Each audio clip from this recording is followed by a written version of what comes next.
हरिओम. माझं नाव नुपूर विरा राणे, सावंतवाडी सेंटर. मला एक अनुभव सांगायचा म्हणजे बापू नेहमी आपल्याला सांगत असतात की संवादात सांगितलेली प्रत्येक गोष्ट म्हणजे ऐकतात. कुठच्याही तुम्ही म्हणजे कोणाला पण सांगा, मोठ्या आईला सांगा, बापूंना सांगा किंवा कुठच्या इष्टदेवतेला सांगा आणि ती गोष्ट पूर्ण होतेच होते. हा मला एक म्हणजे आलेला हल्लीचा अनुभव आहे तो मार्गशीर्ष महिन्याचा. पहिल्यांदा म्हणजे एक बापूंचा वाढदिवस झाला तेव्हा आपल्याला पादुका मिळाले आणि पादुका मिळाल्यानंतर इथे सेंटरमध्ये पादुका पूजन चालू होतं आणि पादुका पूजन झालं.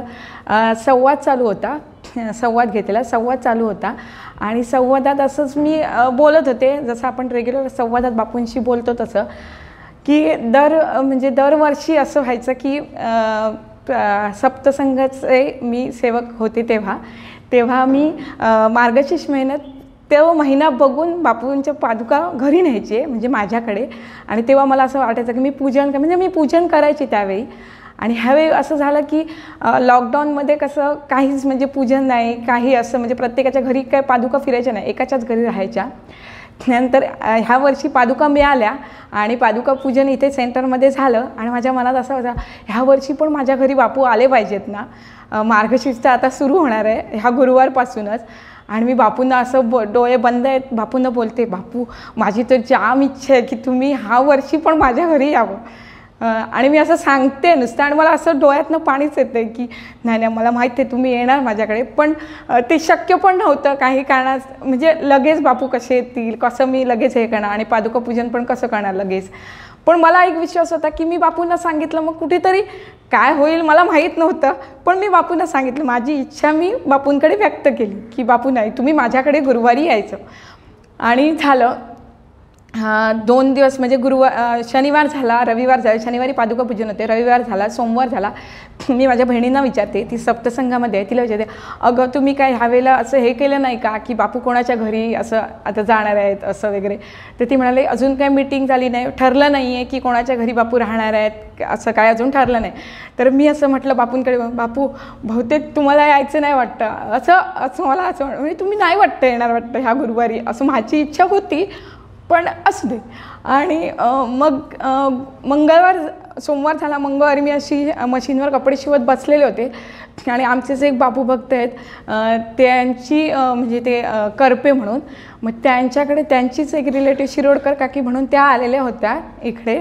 तर त्यांनी येताना छोट्या ज्या पादुका आपल्याला आता मिळत आहेत मुंबईला त्या पादुकांचे 3 सेट आणलेले होते. म्हणजे ज्या काकी होत्या करपे काकी त्यांना एक, त्यांच्या घरी त्यांच्या जावेच्या घरी आणि आपल्या बहिणीसाठी एक त्यांनी पादुका आणलेल्या. तर ते पादुका त्यांनी आपल्या बहिणीसाठी दिलेल्या, पण त्यांच्या बहिणीचा काहीतरी प्रॉब्लेम झाला म्हणून त्यांनी सांगितलं की त्या पादुका मी माझ्या घरी पूजन करू शकत नाही, मी ठेवू शकत नाही. मग त्यांनी त्यांच्या करपे काकींकडे येऊन त्यांना म्हटलं की कोणाला मी ह्या पादुका देऊ शकते का, कारण मी हे कोणातरी देण्यासाठी आणलं, म्हणजे माझी इच्छा होती की मी कोणातरी ह्या पादुका द्याव्या अशा. तर त्या काकी म्हणाल्या मी माझे एक आहेत ओळखीचे तिला विचारू का, पूनमला विचारू का. तर ते म्हणाले चालेल, जर तिची इच्छा असेल आणि बापूची इच्छा असेल तर तिच्या घरी जातील पादुका. आणि मी अशी मशीनवर बसले आणि त्यांचा मला फोन, रात्रीचे 8 उपासना सुरू व्हायच्या आधीची थोडी वेळ 7:45 वाजलेली आणि त्यांचा मला फोन आला, पूनम काय करतेस. तर माझं माहेरचं नाव पूनम. तर पूनम काय करतेस. तर मी म्हटलं मी कपडे शिवते, मी मशीनर आहे.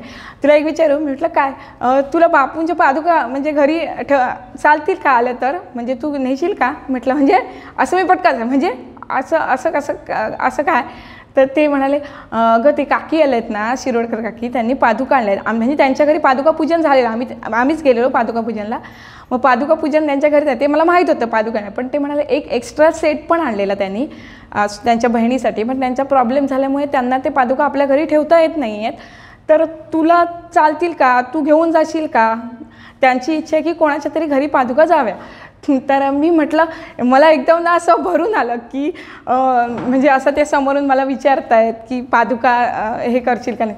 तर मी त्यांना काय सांगितलं असं का विचारता, मला चालेल काय, बापूचीच इच्छा आणि मला चालतील, पण माझी एक आहे की मी गुरुवारी येईन, आज मंगळवार आहे, उद्या मी येत नाही बुधवारी, मी गुरुवारी पादुका न्यायला त्यांच्या घरी येईन. तर ते काकी म्हणाले चालेल म्हणून. आणि मी असं म्हणजे मशीनवर उठले आणि मी सगळ्यांना सांगते, बघा मी संवादात असं बोललेले, मी बापूंना सांगितलेलं की बापू गुरुवारी तुम्ही माझ्या घरी या. आणि म्हणजे मी असं कुठेतरी असं म्हणतात की संवादात सांगितलेली प्रत्येक गोष्ट परमेश्वरापर्यंत पोचते. आणि मला तो अनुभव आला की मी बापूंना फक्त संवादात सांगितलं आणि बापूंनी ते म्हणजे माझ्या घरी त्या दिवशी गुरुवारी पादुका आले, म्हणजे बापूच आले. अंबज्ञा. हरिओम.